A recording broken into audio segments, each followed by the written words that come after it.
I already had this inclination, but once I visited the African American History Museum in Washington, D.C.,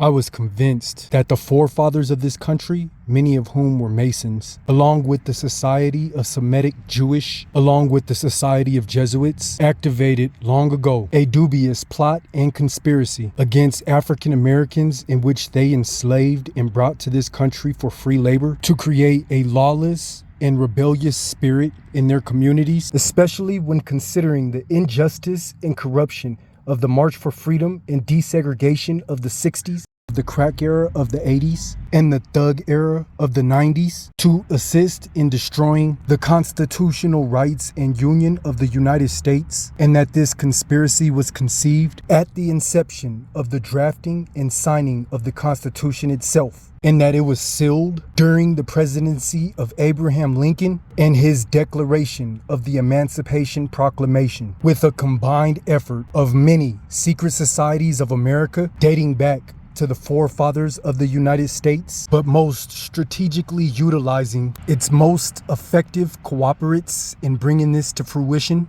and that is black people themselves. They made way for the Boule and the secret societies of Black America, the societal plants.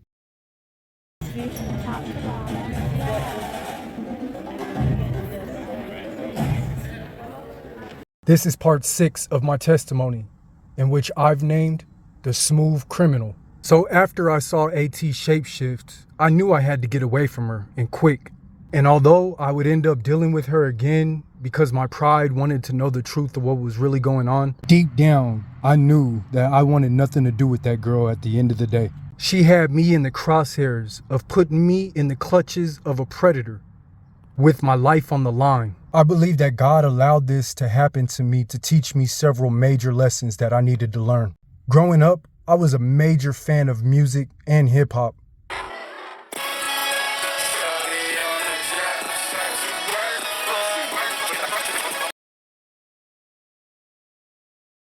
And I believe that one of the several reasons that God allowed this to happen to me was to show me that my love for music and hip hop was unhealthy, and that music and hip hop was demonic. I was initiated into this chaos with that second group of thugs in AT by a member of the first group of thugs, which was a family member of mine, because he wanted to keep me distracted while he illegally obtained some funds that were in an account that were in my name that were left to me by my grandmother when I was a child.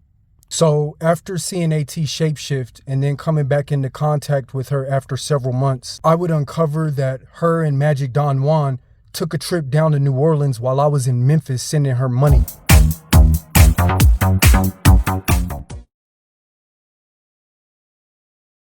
I was growing dreads at that time and believed that she clipped a piece of my hair so that her and Magic Don Juan can do rituals and black magic over my life. I also uncovered enough to suspect that AT and Magic Don Juan had secured some funds using the EIN number that AT and I had obtained when starting our business, in which Magic Don Juan would forge my signature along with AT in order to secure those funds on official documents. Hence the reason why I nicknamed her AT Signature. All this while I was barely making ends meet, hanging on by a thread with the job that I had, living on the street already and facing full-on homelessness. Around this time, there was also an attempt on my life in which the killer was caught leaning in my car and scared off by a crackhead before he got a chance to pull the trigger. I had been sleeping in my car at that time because my ID had mysteriously disappeared while being around AT.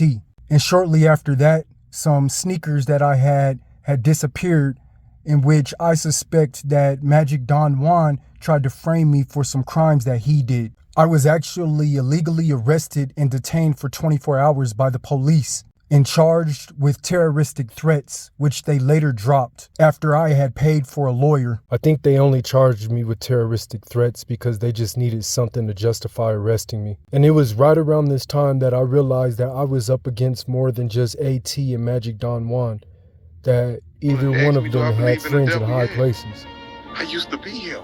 You hear me? Demon is a low vibrating entity or a daemon, if that's what you want to call it. Demons can't be alone. They have a fear of being alone. There always have to be a group of them. They move in numbers, legions. That's how they move, because they all have to feed off each other's energy. They not connected to no source. I like demons, though.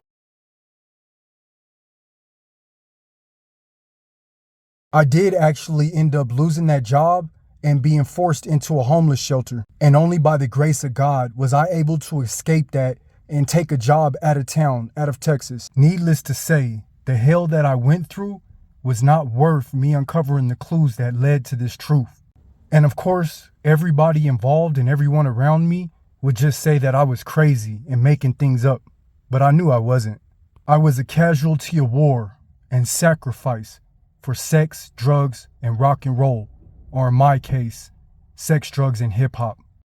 You see, in my struggle to uncover why AT was acting the way she was and why these things were happening to me, led me to do some deep digging in things that were directly involved in my situation and things that were not. I believe that this coven that was targeting and gang stalking me was following well-orchestrated rituals and practices as a routine, not only by this particular coven in my situation, but by many other covens and secret societies, and long before my situation ever came about. Consider Revelations chapter 22, verses 14 and 15. Blessed are they that do his commandments, that they may have a right to the tree of life, and may enter in through the gates into the city.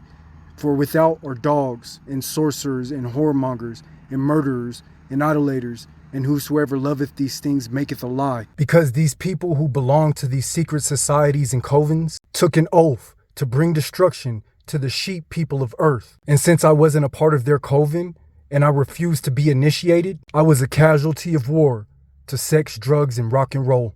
And if you pay attention, you'll notice that it's made obvious through a lot of secular music all throughout American history, including Michael Jackson's hit song, Smooth Criminal. This is something that's been going on for decades, and that these musicians have even incorporated into their music for decades.